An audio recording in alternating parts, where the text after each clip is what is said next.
मेरे हाथ में एक जादुई चीज जिसे खाने के बाद आपकी बॉडी कुछ ऐसी होने वाली है, लेकिन अपने घर वालों से इसे छुपा के रखिए क्योंकि वो कहेंगे ये ड्रग्स है। लेकिन ना तो ये कोई ड्रग्स है और ना ही ये कोई जादुई चीज। इसे बोलते हैं हम केराटिन और इसे हमारी बॉडी नेचुरली प्रोड्यूस करती है और जिसमें से मैक्सिमम हमारे मसल में स्टोर होता है और 5% हमारे ब्रेन में। लेकिन अगर ये हमारी बॉडी में पहले से ही होता है तो हमें बाहर से लेने की क्या जरूरत है, क्योंकि केराटिन जो हमारी बॉडी में वो बेसलाइन लेवल तक की है और अगर हम इसे बाहर से लेते हैं यानी कि सप्लीमेंट की फॉर्म में तो ये 30% तक और बढ़ सकता है, जिससे हमारे मसल्स में और भी केराटिन हो जाएगा, जिससे हम around fully saturated muscle keratin level पे होंगे। लेकिन इससे होगा क्या, मतलब हमें फायदे क्या होने वाले हैं। सो यही पता करने के लिए मैं इसे नेक्स्ट 30 डेज के लिए डेली यूज करने वाला हूँ और देखते हैं कि हमें क्या क्या बेनिफिट्स देखने को मिलते हैं और क्या क्या साइड इफेक्ट्स होते हैं।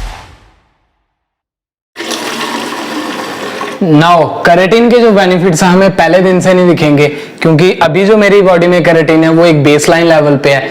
जब तक ये बॉडी में मेरे 120 से 40 ग्राम तक लोड नहीं हो जाता तब तक में भी हमें इतने अच्छे बेनिफिट नहीं दिखने वाले हैं। सो मैं क्या करने वाला हूँ कि पहले 15 दिन तक मैं 10-10 ग्राम करके केराटिन लूंगा और उसके बाद 5 ग्राम केराटिन, जिससे मेरी बॉडी में थोड़ा लोड हो जाएगा और मुझे अच्छे रिजल्ट दिखने स्टार्ट हो जाएंगे। सो आइए ट्राई करते हैं इसे डे 1 से।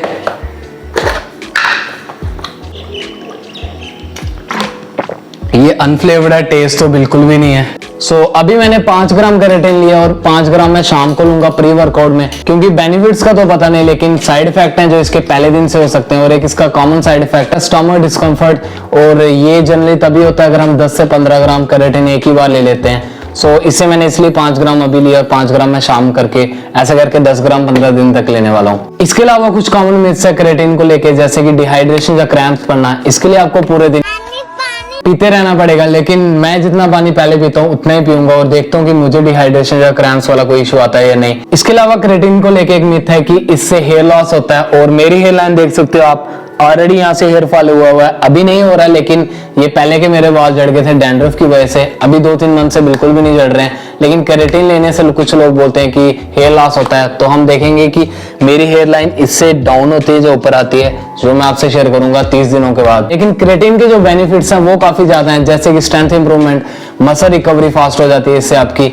मसल मास इंक्रीज होता है फास्ट, और इसके अलावा ब्रेन जो फंक्शन है इसमें इंप्रूवमेंट आती है। सो ये सारे जो बेनिफिट्स हैं हमें देखते हैं कि मिलते हैं इसके या नहीं कुछ दिन जब हम इसे फॉलो कर लेंगे, और साइड इफेक्ट देखते हैं कि हमें क्या क्या होते हैं। सो यही पूरी ट्रांसफॉर्मेशन मैं आपको 30 दिनों तक शो करता रहूंगा और 30 दिनों में देखते हैं कि हमें क्या क्या साइड इफेक्ट्स आते हैं और हमारे कैसे रिजल्ट रहते हैं। सो शाम को मैंने 5 ग्राम केराटिन फिर से लिया और जिम के लिए निकल गया, और नेक्स्ट डे भी मैंने 5 ग्राम केराटिन सुबह और 5 ग्राम शाम को लिया। डे 2 तक तो मुझे कोई भी बेनिफिट्स नहीं लग रहे थे, लेकिन डे 3 पे मुझसे एक गलती होगी, केराटिन मैंने खाली पे ले लिया जिस वजह से मुझे पेट में दर्द होने लगा, मन भी खराब हो गया था और इवन की उल्टी भी लग गई। लेकिन शाम तक मुझे ठीक लगने लगा और 5 ग्राम केराटिन लेने के बाद मैं जिम के लिए निकल गया। अभी तक 30 ग्राम केराटिन मैंने ले लिया और अराउंड 100-120 के आसपास आने के बाद मुझे बेनिफिट्स दिखना शुरू होंगे। सो मैं डेली 10 ग्राम केराटिन लेते जा रहा था। ये साउंड के अराउंड मुझे अपनी स्ट्रेंथ में इंप्रूवमेंट दिखना स्टार्ट हुई, इवन की कार्डियो भी मैं पहले से ज्यादा कर पा रहा था। और डेट पे जब मैं उठा तो मुझे फील हुआ कि मेरी रिकवरी भी फास्ट हुई है, क्योंकि कल डे 7 में मैंने बैक का वर्कआउट किया था और जनरली लोअर बैक में हमेशा से ही फील होता है कि जब भी मैं वर्कआउट करता हूँ तो दर्द होती है, लेकिन इस बार मैंने वर्कआउट भी ज्यादा किया था लेकिन तब भी मुझे लग रहा है कि रिकवरी अच्छे से हुई है। सो 70 ग्राम केराटिन लेने के बाद मुझे बेनिफिट्स लग तो रहे हैं। सो आगे देखते हैं कि कैसा रहता है सब। इसके बाद मैं डेली 10 ग्राम केराटिन लेते जा रहा था और डे 12 पे मुझे अपने मसल्स में थोड़ी फुलनेस दिखाई दे रही थी। इसके अलावा स्ट्रेंथ में थोड़ी इंप्रूवमेंट हुई थी और मुझे फील हो रहा था कि रिकवरी भी मेरी अच्छे से हो रही है। और आज डे 15 पे मैंने अपना 10 ग्राम केराटिन ले लिया है। तो नेक्स्ट डे यानी कि डे 16 से मैंने अब 5 ग्राम केराटिन डेली यूज करना स्टार्ट किया। और डाइट की बात करूँ तो डेली 300 कैलोरी सरप्लस में, लेकिन डे 17 में मुझे अपने गाँव में आना पड़ा और अगले कुछ दिन मुझे यहीं रुकना होगा। केराटिन मैं साथ में ले आया था और वर्कआउट के लिए जहाँ कोई जिम नहीं है तो हम वर्कआउट से स्टार्ट करना होगा। केराटिन में डेली 5 ग्राम लेते जा रहा था, लेकिन वर्कआउट के लिए इतना वेट नहीं था, सो ज्यादा से ज्यादा बॉडी वेट एक्सरसाइज ही करनी पड़ रही थी। डे 25 तक ऐसा कोई दिन नहीं था जब मैंने अपनी डाइट पूरी न ली हो। कैलोरी सरप्लस में मैं खाते जा रहा था और केराटिन में डेली 5 ग्राम ले रहा था और आगे की ये जर्नी भी ऐसे ही स्मूथली चलती गई। आज है डे 30। केराटिन लेने के बाद थोड़ा वर्कआउट करने के बाद ऐसा दिख रहा हूँ मैं आज।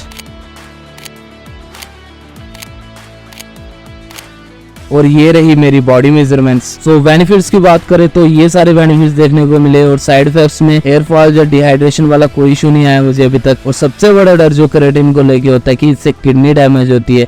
सो ऐसा कुछ भी नहीं होने वाला है अगर आप इसे 3 से 5 ग्राम सालों साल तक भी लेते रहे। सो बेफिक्र हो कि आप इसे ले सकते हो और जैसे भी आपका एक्सपीरियंस रहता है केराटिन के साथ मुझे यहाँ शेयर कीजिएगा। जय हिंद।